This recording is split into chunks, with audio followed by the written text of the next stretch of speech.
हाँ प्रिय विद्यार्थियों,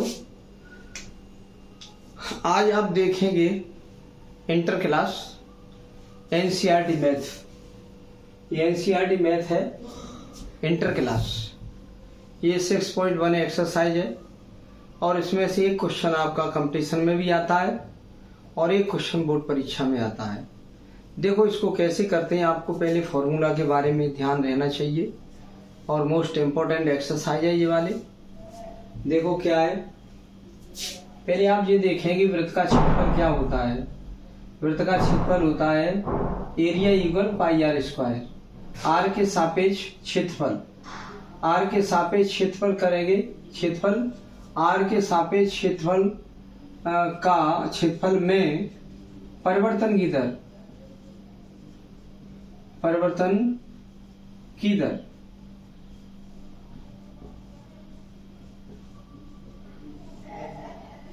की दर ये dA/dr ये होती है। और आर स्क्वायर का अवकलन करेंगे आर के सापेक्ष, तो क्या होगा d/dr आर स्क्वायर, तो पावर आगे आएगी, ऊपर एक कम हो जाएगा 2r इंटू आर का अवकलन 1। आर के सापेक्ष आर का अवकलन 1 होता है। तो देखो क्या है, वृत्त के क्षेत्रफल में परिवर्तन की दर ज्ञात करो, इसकी त्रिज्या के सापेक्ष ज्ञात करो, जबकि r का मान 3 सेमी और r का मान 4 सेमी। तो पहले आप वृत्त के क्षेत्रफल का सूत्र लगा दो। वृत्त का क्षेत्रफल होता है, इसे एरिया कहते हैं, ये होता है पाई आर स्क्वायर। और r के सापेक्ष इसका अवकलन करना हो तो लिखा है इसकी त्रिज्या के सापेक्ष ज्ञात करो परिवर्तन की दर। तो इसका अवकलन कर देते हैं। किसी में परिवर्तन की दर निकालनी हो तो उसका अवकलन कर दिया जाता है। आर के सापेक्ष पूछा है तो आर के सापेक्ष इसका अवकलन करेंगे dA/dr, डिफरेंशिएट कर दिया, पाई गुणांक होता है। और आर स्क्वायर का अवकलन करेंगे तो पावर आगे ऊपर एक कम, पावर आगे ऊपर एक कम, फिर आर का अवकलन आर के सापेक्ष 1 होता है। आपका कितना आ गया, 2 आगे मल्टीप्लाई कर लो 2 पाई आर। सो भी r इक्वल 3 है तो लिख दो पुट r इक्वल 3, तो आपका बन गया dA/dr equal 2 into pi into r की जगह 3, मल्टीप्लाई कर लो, ये हो गया 6 पाई। और क्षेत्रफल का मात्रक होता है सेमी स्क्वायर, प्रति आर का मात्रक होता है सेमी, सेमी स्क्वायर प्रति सेमी। क्षेत्रफल का मात्रक सेमी स्क्वायर होता है। क्षेत्रफल का मात्रक सेमी स्क्वायर। अगर हमारा ये मीटर चल रहा हो तो मीटर स्क्वायर हो जाएगा, डेसीमीटर चल रहा हो तो डेसीमीटर स्क्वायर हो जाएगा, किलोमीटर चल रहा हो तो किलोमीटर स्क्वायर हो जाएगा। क्षेत्रफल का मात्रक सेमी स्क्वायर और प्रति आर रेडियस का मात्रक सेमी, रेडियस का मात्रक सेमी। आपका ये आंसर हो गया। लेकिन सेमी से ये वर्ग नहीं काटेंगे, क्यों? मुझे क्षेत्रफल में परिवर्तन की दर निकलती है तो नीचे जो दर है ये हमारा इसका भी मात्रक होना चाहिए, ऊपर भी इसका मात्रक अलग हो, नीचे अलग हो, तो ये परिवर्तन की दर होती है। ऐसे ही अब r इक्वल 4 रख दोगे इस जगह पर, r इक्वल 4 रखोगे यहाँ तो 4 दूनी 8 हो जाएगा, 4 दूनी 8, 8 पाई हो जाएगा। आपका ये खंड पूरा हो जाएगा। इस प्रकार से ये कर लेते हैं। ये r के सापेक्ष अवकलन है। अब अगला इसका खंड देखें। हाँ, ये सेकंड क्वेश्चन आप देखेंगे। ये क्वेश्चन सेकंड देखेंगे, ये थोड़ा बड़ा है, इसमें 2 फॉर्मूले लगाने पड़ते हैं। देखो कैसे करते हैं इसे। एक घन का आयतन 8 सेमी क्यूब पर सेकंड की दर से बढ़ रहा है। यह आयतन के बढ़ने की वृद्धि दर दी है और पृष्ठ क्षेत्रफल किस दर से बढ़ रहा है, जबकि घन का किनारे की लंबाई 12 सेमी है। तो देखो क्या करते हैं, पहले हम घन का किनारा ये लिखा है वो मान लेते हैं। माना घन के किनारे की लंबाई, किनारे की लंबाई इक्वल x सेमी, तो हमारा घन का किनारा कितना दिया है 12 सेमी, x इक्वल 12 सेमी। घन का किनारा आप जानते हैं, कोई घनाकार चीज हो, जैसे मान के चलो कि ये घन है, ये इसकी लंबाई, चौड़ाई और ऊंचाई तीनों बराबर हैं, ये घन कहते हैं। वैसे दिखाई तो दे नहीं रहा, ये कुछ ऊंचाई कम है, तो जितनी लंबाई होगी उतनी चौड़ाई उतनी ऊंचाई होनी चाहिए, ये घन होता है। तो घन का किनारा या कोर, ये वाली कोर या ये किनारा या ये किनारा या ये किनारा या ये किनारा या ये किनारा, ये किनारा, किनारे की लंबाई x है, माने घन की भुजा। आपने घन की भुजा मान ली x, तो घन का किनारा x, जबकि किनारे की लंबाई 12 x, और घन का आयतन पहले दिया है सेमी क्यूब प्रति सेकंड। सेकंड होता है समय का मात्रक, और सेमी होता है भुजा, भुजा है ये वो वाला की दर, आयतन में परिवर्तन की दर। आयतन को कहते हैं वॉल्यूम, या आप लिखेंगे दिया है, दिया है ये लिखेंगे वॉल्यूम, वॉल्यूम के परिवर्तन की दर, तो dv अपॉन dt, आयतन में परिवर्तन की दर होती है dv अपॉन dt, और वो दे रखी है कितनी, 8 सेंटीमीटर क्यूब प्रति सेकंड, ये दे रखी है। तो वॉल्यूम को कहते हैं आयतन, आयतन में परिवर्तन की दर होती है प्रति सेकंड की दर लिखी है, तो समय के सापेक्ष आयतन का अवकलन कर लो, यह आपका आयतन में परिवर्तन की दर हो जाती है। तो इसके क्षेत्रफल किस दर से बढ़ रहा है, इसकी एरिया किस दर से बढ़ रही है, आपको ये ज्ञात करनी है। क्षेत्रफल किस दर से बढ़ रहा है, क्षेत्रफल या पृष्ठ एक ही बात है, पृष्ठ को सरफेस कह दो या क्षेत्रफल कह दो। पृष्ठ हमारा क्या होता है, ये वाला भी क्षेत्रफल, ये क्षेत्रफल, ये क्षेत्रफल, ये क्षेत्रफल, ये क्षेत्रफल, ये क्षेत्रफल, ये क्षेत्रफल, ये पृष्ठ होता है। अब घन का पृष्ठ हम जानते हैं 6a स्क्वायर x स्क्वायर होता है। पहले हम आयतन का लगाएंगे सूत्र, तब देखते हैं क्या हो, फिर पृष्ठ का लगा देंगे, एरिया कह दो, सरफेस कह दो, कुछ कह दो। लिखेंगे घन का पृष्ठ, घन का आयतन, घन का आयतन जिसे अंग्रेजी में हम वॉल्यूम कहते हैं, वो होता है भुजा का क्यू या कोर का क्यू, एक ही बात होती है, कोर का क्यू, या आपको फॉर्मूला याद करना पड़ेगा। वॉल्यूम बराबर कोर या भुजा एक ही बात है, 12 है, x का क्यू। अब हम वॉल्यूम में परिवर्तन की दर ज्ञात करते हैं, तो t के सापेक्ष अवकलन कर दो, dv अपॉन dt बराबर पावर आगे ऊपर एक कम, फिर x का अवकलन t के सापेक्ष dx अपॉन dt, ये होता है। अवकलन तैयार होगा तभी इसे कर पाओगे। यहाँ पे मान ये रख दो 8 इक्वल 3 इंटू एक्स का मान हम लगाए देते हैं ये 12, तो 12 का वर्ग into D x upon D T. यहाँ से आप dx अपॉन dt की वैल्यू निकाल लो, 8 इक्वल 3 इंटू 12 का वर्ग 144 इंटू dx अपॉन dt। यहाँ से इसकी वैल्यू निकाल लो, इसका भाग इसमें लग जाएगा, इसलिए dx अपॉन dt इसका भाग 8 अपॉन 3 इंटू 144, ये हमारा आ चुका। अब हम पृष्ठ के परिवर्तन की दर पूछिए तो इसका लगाएंगे सूत्र। घन का पृष्ठ, घन का पृष्ठ होता है, इसे एरिया कह दो या सरफेस कह दो, सब चीज एक ही है। ये होता है 6 इंटू भुजा का वर्ग या कोर का वर्ग, ये फॉर्मूला होता है 6 इंटू भुजा का वर्ग या कोर का वर्ग। ये पृष्ठ या सतह होती है, ये आपका घन दिया है, ये क्षेत्रफल, ये क्षेत्रफल, ये क्षेत्रफल, ये क्षेत्रफल, ये क्षेत्रफल, ये क्षेत्रफल, ये 6 सतह चल रही हैं। माना ये x है, ये x है, तो इसका क्षेत्रफल होगा लंबाई गुणा चौड़ाई, तो x इंटू एक्स बराबर एक्स स्क्वायर। इसका भी एक्स स्क्वायर, इसका भी एक्स स्क्वायर, इसका भी एक्स स्क्वायर, इसका एक्स स्क्वायर, इसका एक्स स्क्वायर, इसका एक्स स्क्वायर और इसका एक्स स्क्वायर, माने 6x स्क्वायर होता है। इसका 6 सतह होती है तो इसका होता है 6x square, area equal 6x square. अब हम परिवर्तन की दर पूछिए, ये प्रति सेकंड है, टाइम के सापेक्ष इसका हम एरिया का अवकलन कर लेंगे, तो हमारा हो जाएगा dA अपॉन dt। टाइम के सापेक्ष करेंगे तो पावर आगे आएगी 6 दूनी 12 हो जाएगा, 2 का गुणा 6 में होगा 6 दूनी 12, और ऊपर एक कम हो जाएगी, इंटू फिर x का अवकलन करेंगे dx अपॉन dt।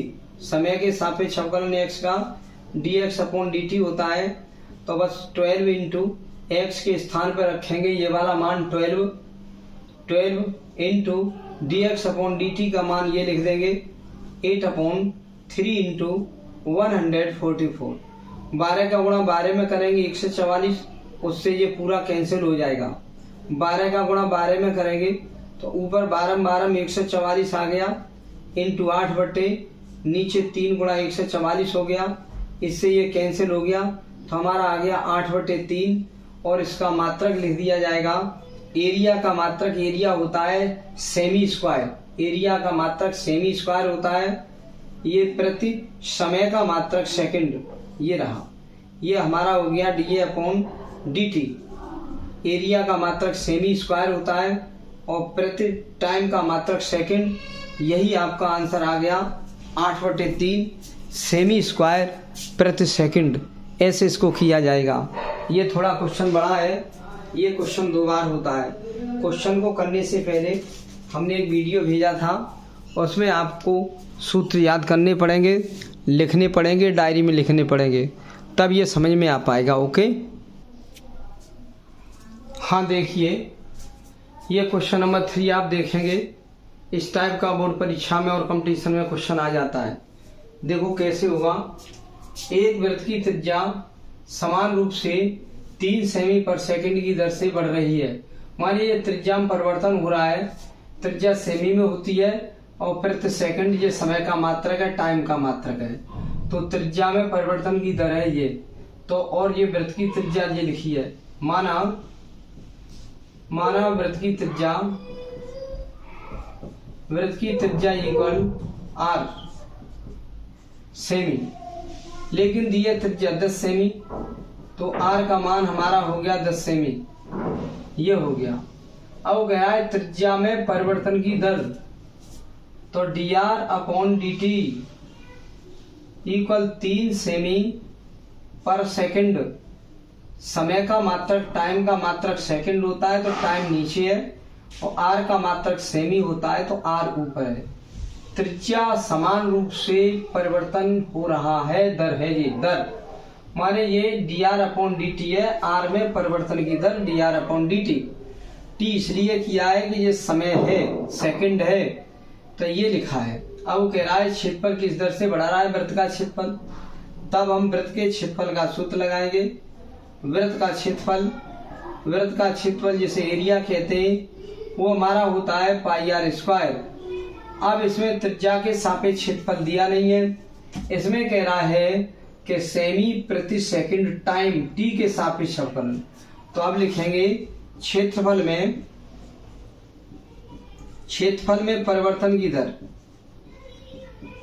क्षेत्रफल में परिवर्तन की दर जिसे हम समय के सापेक्ष अवकलन कर देंगे, क्योंकि समय का मात्रक सेकंड है। एरिया का कर दो dA/dt समय के सापेक्ष, पाई गुणांक ऐसे ही छोड़ दो, पावर आगे और ऊपर एक कम, पावर आगे और ऊपर एक कम, तो 2 में से 1 गया, एक यहाँ लिखते नहीं है, लेकिन पावर पहले आगे आएगी, इंटू में 2, और r पे पावर 2 में से 1 गया, एक लिखते नहीं है। फिर r का अवकलन करेंगे समय के सापेक्ष, ये होता है dr/dt। ये इसमें लिखा नहीं है समय के सापेक्ष करो, लेकिन ये प्रति सेकंड दिया है, समय के सापेक्ष अवकलन आपको यहाँ भी करना है, यहाँ भी करना है टाइम के सापेक्ष। तो एरिया का अवकलन होगा, ये क्षेत्रफल में परिवर्तन की दर बनती है, उसका एक बार अवकलन कर देते हैं समय के सापेक्ष, dA/dt इक्वल पाई गुणांक ऐसे ही छोड़ दो, पावर आगे ऊपर एक कम, और r का अवकलन dr/dt, इसमें मान रख दो, पाई इंटू 2 इंटू r का मान दिया है ये 10, और इंटू dr/dt दे रखा है dr/dt 3, ये रहा। अब इनका मल्टीप्लाई कर दो, 10 × 30 दूनी 60 पाई, ये आ गया 60 पाई। सो भी आपका dA/dt है।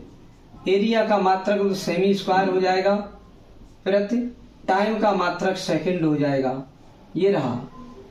एरिया का मात्रक सेमी स्क्वायर और बट्टे की लाइन ये रही, और टाइम का मात्रक सेकंड। ये आपका यही आंसर आ गया। इस प्रकार से इसे हल किया जाता है। ये क्वेश्चन इंपॉर्टेंट है, इसको 1-2 बार देखेंगे अवश्य। हाँ प्रिय विद्यार्थियों, अब ये क्वेश्चन नंबर देखेंगे 4। एक परिवर्तनशील घन का किनारा 3 सेमी पर सेकंड की दर से बढ़ रहा है। ये किनारे में परिवर्तन की दर है, ये प्रति सेकंड लिखा है, ये परिवर्तन की दर है। घन का आयतन किस दर से बढ़ रहा है, तो आयतन में परिवर्तन की दर पूछी है। जबकि किनारे की लंबाई 10 सेमी है तो लिखेंगे माना घन का किनारा बराबर x सेमी। तो हमारा पता लग गया कि x का मान 10 सेमी हो जाएगा, क्योंकि घन के किनारे की लंबाई 10 सेमी है। तो माना घन का किनारा या कोर या भुजा x और किनारे की लंबाई x दी है 10 सेमी, और ये और दिया है घन के किनारे का इतने से परिवर्तन की दर से बढ़ रहा है। तो हमारा घन का किनारा x माना है, तो आपका dx/dt दे रखा है। क्योंकि किनारा माना है हमने x, तो x में परिवर्तन की दर है समय के सापेक्ष। ये dx/dt दे रखी है, किनारा x है, उसमें परिवर्तन की दर है dx/dt। यह 3 सेमी पर सेकंड समय के सापेक्ष। अगर इस किनारे का अवकलन कर लो तो किनारे में परिवर्तन की दर हो जाती है। और घन के आयतन किस दर से बढ़ रहा है, आयतन वॉल्यूम होता है, ये भी समय के सापेक्ष अवकलन किया जाएगा, तो आयतन में परिवर्तन की दर हो जाएगी dV/dt। ये ज्ञात करना है। घन की बात चल रही है, लिखेंगे अब घन का आयतन होता है आयतन कोर का क्यू या भुजा का क्यू या किनारे का क्यू होता है, किनारे का क्यू या कोर का क्यू या भुजा का क्यू। किनारा या कोर या भुजा x मान ली है, ये हो गया। अब इसमें आयतन में परिवर्तन की दर निकालनी है। घन का आयतन किस दर से बढ़ रहा है ये निकालना है dV/dt। समय के सापेक्ष अवकलन करेंगे क्योंकि ये सेकंड है। कर दो। आयतन में परिवर्तन की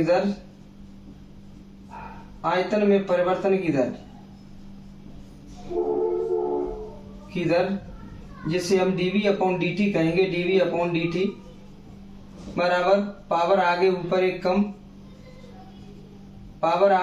एक कम इंटू x का अवकलन dx/dt। इसमें मान रख दो, आंसर आ गया 3 इंटू x का मान ये रहा 10 सेमी, तो 10 का वर्ग इंटू dx/dt का मान हमारा ये रहा 3। अब इनका मल्टीप्लाई कर लो, 10 का वर्ग 100 हो जाएगा।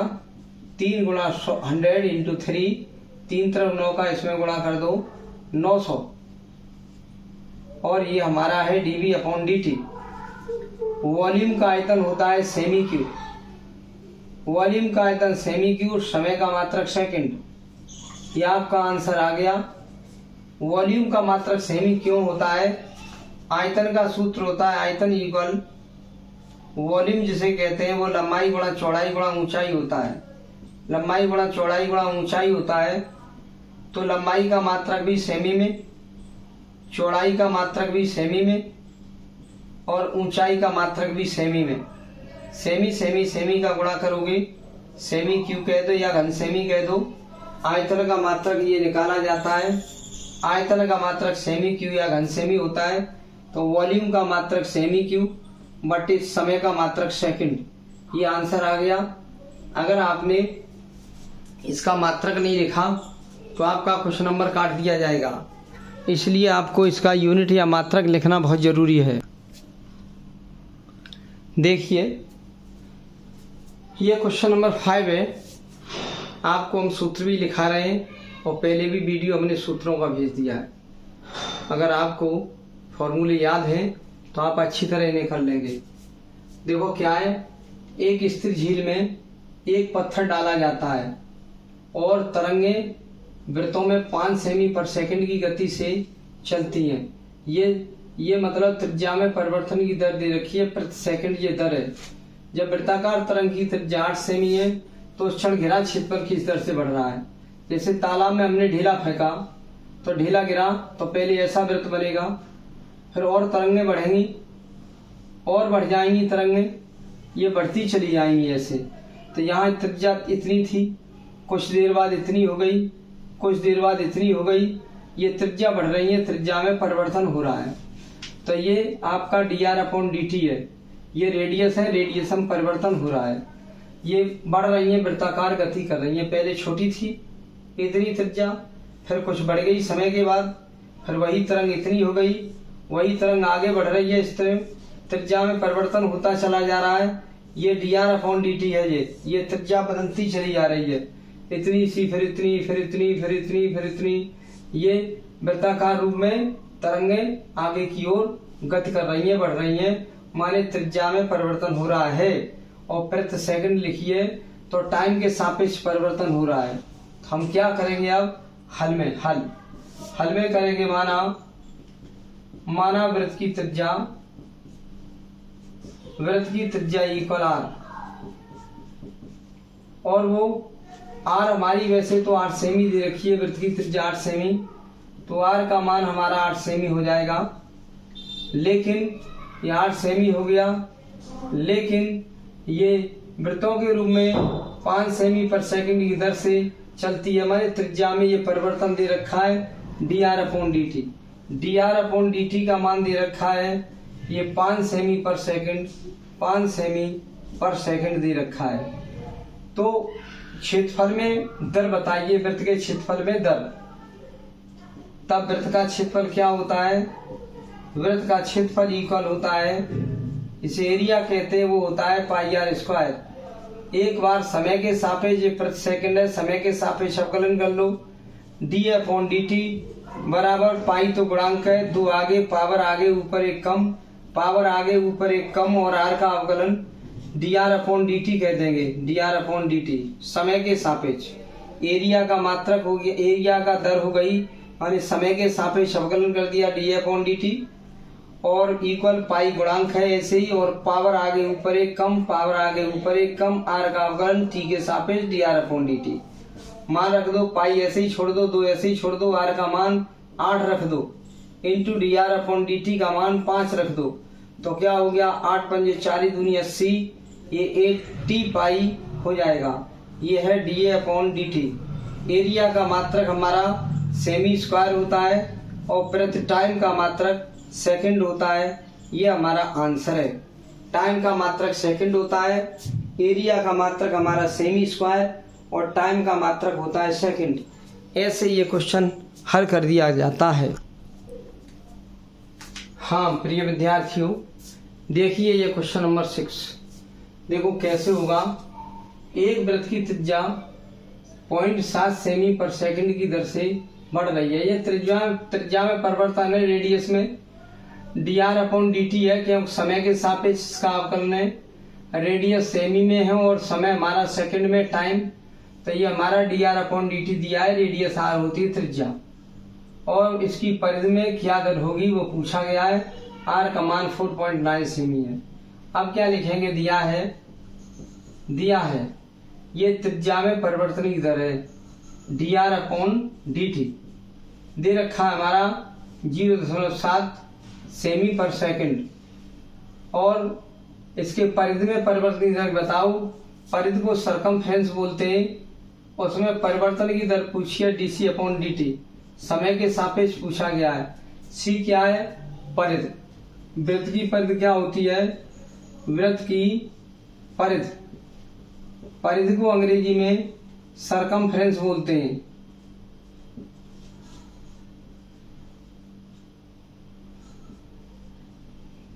सरकमफ्रेंस होता है, इसे c से निरूपित करते हैं, और परिधि होती है 2πr। सरकमफ्रेंस मीन्स परिधि होती है, परिधि को c से निरूपित कर देते हैं, 2πr होती है। और जबकि r का मान 4.9 है, r का मान दिया है 4.9 सेमी, ये लिखा है r का मान।